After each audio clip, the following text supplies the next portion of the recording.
There is a specific feeling that happens the moment a bonus hits your account. It doesn't matter if it's $1,200 or $12,000. The feeling is the same. A kind of sudden electric possibility, like a door opened in a wall you forgot had a door. And before you've even finished reading the deposit notification, a list starts forming. Not a written list, just a mental one. The thing you've been putting off. The trip you said you'd take when things loosened up. The credit card that's been sitting at a balance you've been meaning to knock down. The couch that's been on your radar for 8 months. The list forms fast, and within about 30 days, the bonus is gone. Not wasted exactly. Everything on the list was real. Everything felt justified.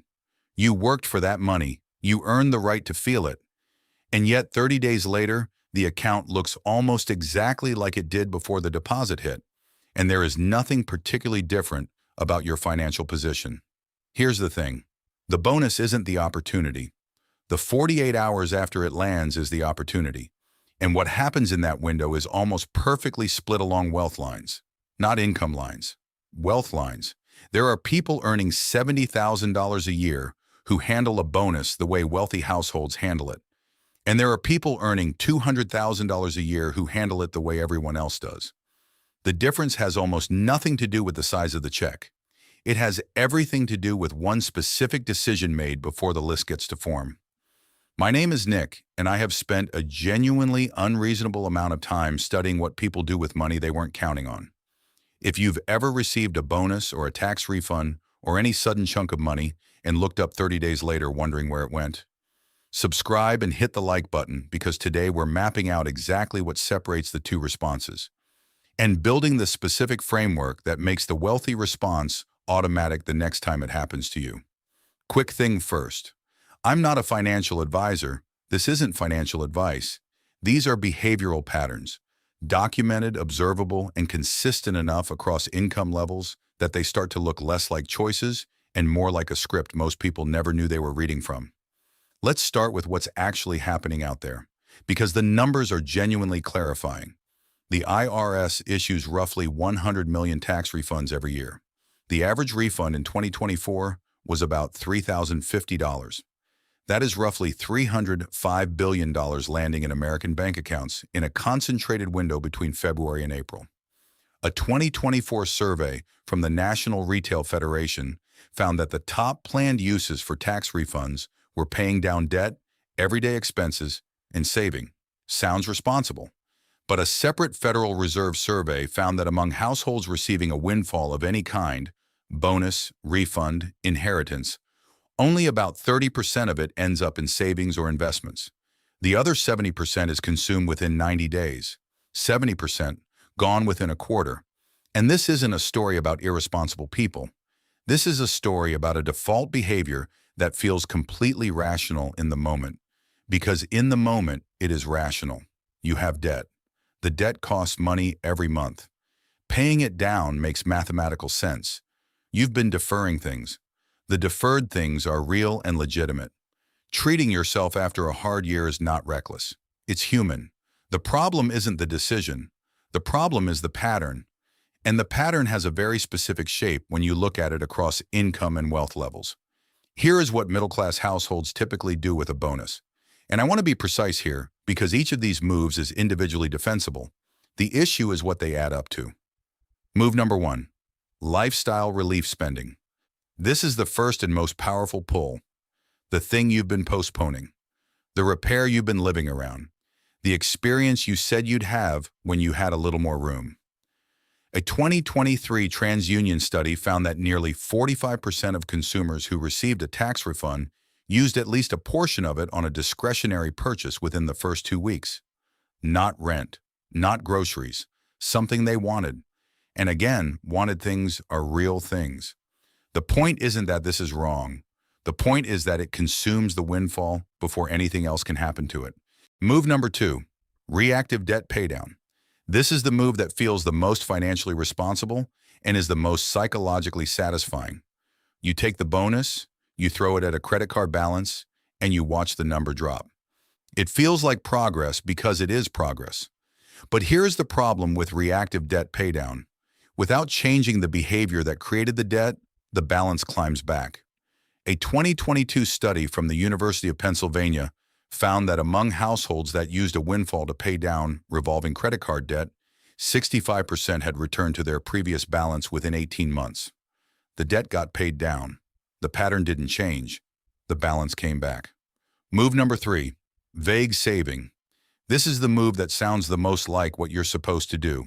You put some of the bonus in savings, not all of it, maybe $500, maybe $1,000. You tell yourself it's a start, and it is a start. But vague saving, money sitting in a checking or basic savings account without a specific purpose or investment destination, tends to get quietly reabsorbed into spending within a few months. It's accessible. It's sitting there. Life finds it. 3 moves, all defensible, all rational in isolation, and together they add up to a windfall that passed through your life, produced some temporary relief, and left your underlying financial position almost exactly where it was. Now, here is what wealthy households do differently. And I want to be careful about the word wealthy here, because I don't mean people with generational money or trust funds or a financial advisor on retainer since birth. I mean households that are actively building net worth on ordinary incomes. The ones for whom a bonus or a refund or a windfall actually moves the needle rather than disappearing into the noise. The difference is 3 specific behaviors, and the first one happens before the list forms. Wealthy behavior number 1, pre-allocation. This is the entire game. Before the bonus lands, or within the first 24 hours after it does, wealthy households decide where it goes. Not vaguely, specifically. A dollar amount to investments, a dollar amount to a specific debt with a specific payoff strategy, a dollar amount, if any, to discretionary spending, capped in advance, not open-ended. The psychological mechanism here is critical.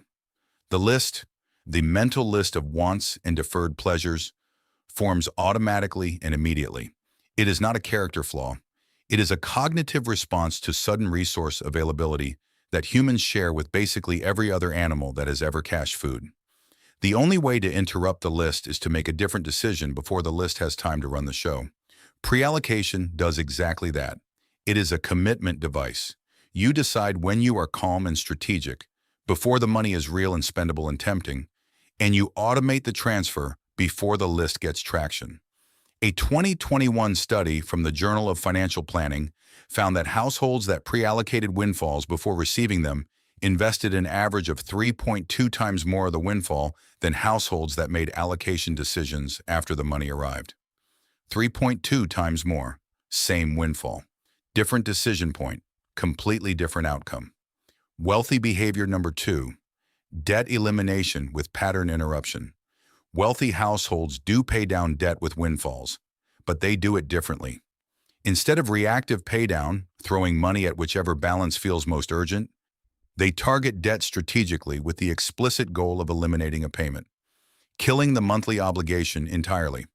Because a payment eliminated is a permanent increase in monthly cash flow, which means next month and the month after and every month for the rest of that loan term, there is more money available to save and invest. The windfall doesn't just pay down the debt, it restructures the monthly math permanently. The distinction sounds subtle. It isn't. Reducing a credit card from $4,000 to $1,500 feels good and reduces interest costs. Eliminating a $3,800 car payment, you have 4 months left on freeze, up $380 every month for the next 48 months. That's $18,240 in recaptured cash flow from one windfall decision. The total cost of the debt was almost identical. The downstream financial effect is completely different. Wealthy behavior number 3, asymmetric deployment. This is the one that almost nobody talks about, and it is the one that actually separates the long-term outcomes. Wealthy households treat a windfall not as a resource to be allocated, but as a leverage point. They ask a different question. Not, what should I spend this on? Or even, where should I save this? They ask, what does this unlock? Could this windfall be the down payment on an asset that generates income? Could it fund the certification or the tool or the infrastructure that increases earning capacity? Could it be the capital that gets this money working instead of sitting? This is not about being reckless or speculative. It is about recognizing that a lump sum of capital has different potential energy than the same amount spread across monthly income, and deploying it accordingly. A J.P. Morgan analysis of household wealth accumulation found that the single most common differentiating behavior between middle wealth and high wealth households at similar income levels was the treatment of windfall income. Middle wealth households consumed it. High wealth households deployed it. The word deployed is doing a lot of work there. It means the money was sent somewhere where it could work, compound, appreciate, generate income, rather than somewhere where it would be used up. Let me make this concrete with two people. Same job, same income, same bonus. Completely different 5 years. Meet Marcus and David, both 36. Both work in sales at competing software companies. Both earn about $85,000 in base salary. Both received an $8,000 performance bonus in January of the same year. Marcus did what felt right. He paid $2,500 toward his credit card, the one that had been bothering him. He bought the couch he and his wife had been debating for 8 months, $1,800. He put $1,000 in savings because that felt responsible. He used the remaining $2,700 to finally take the trip to Portugal they'd been talking about for 2 years. The trip was genuinely great. The couch is great. The credit card balance was back to $3,900 by September because the behavior that created it hadn't changed. David did something different. The day before his bonus hit, he sat down and pre-allocated. He had 4 months left on his car loan, $1,640 remaining. He paid it off entirely, eliminating a $410 monthly payment. He took $5,000 and put it directly into a low-cost index fund. He took $1,360 and used it to pay for an advanced certification his company would partially reimburse, which also made him eligible for a new role that paid $12,000 more per year. He spent nothing on lifestyle that month, deliberately. He and his wife went to a nice dinner instead of Portugal and agreed to go the following year when the investing had had time to compound. 5 years later, Marcus has a great couch, good memories from Portugal, and a net worth that has grown at roughly the same rate as his salary increases, which is to say, modestly. His credit card balance sits at about $3,200. His investment account has grown from what he was contributing monthly, which was never quite as much as he intended. David's $5,000 index fund investment has grown to roughly $7,350 at a 7% average return over 5 years. The $410 monthly payment he eliminated freed up $24,600 in cash flow over that period, most of which he rerouted into additional investments. The certification led to the new role, adding $60,000 in additional income over 5 years. His net worth trajectory is completely different from Marcus's. Not because he earned more to start, because one January he made a different decision about $8,000. Now I want to explain why the Marcus response is so persistent. Because it isn't stupidity, it isn't laziness, and it isn't a lack of financial knowledge. Marcus knows that investing is good. He knows that debt is bad. He knows in the abstract that he should probably do something smarter with the bonus.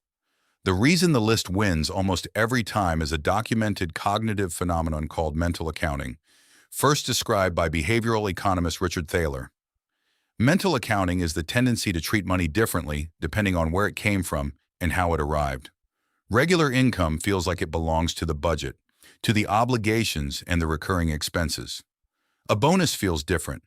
It feels like found money, like something extra, above and beyond, not already spoken for. And found money, psychologically, is treated as more spendable than earned income. It comes with implicit permission attached. You didn't budget around it. You weren't counting on it. Which means in the mental account where your brain keeps score, spending it doesn't feel like going backward. It feels like a free move. The wealthy behavior is to recognize this cognitive bias explicitly and preempt it. To treat a windfall not as found money, but as exactly what it is. A concentrated delivery of earned income that has higher leverage potential than the same amount spread across 12 monthly paychecks. Because a lump sum can do things that a monthly trickle cannot. It can eliminate a payment. It can cross an investment threshold. It can fund something that generates a return. The mental accounting bias actively works against seeing this. Pre-allocation is the tool that neutralizes it. Here is the framework. The 48-hour rule. The moment you know a windfall is coming, a bonus confirmation, a tax refund estimate, a commission check, you have a 48-hour window before the list takes over. In that window, you make 3 decisions. Decision 1.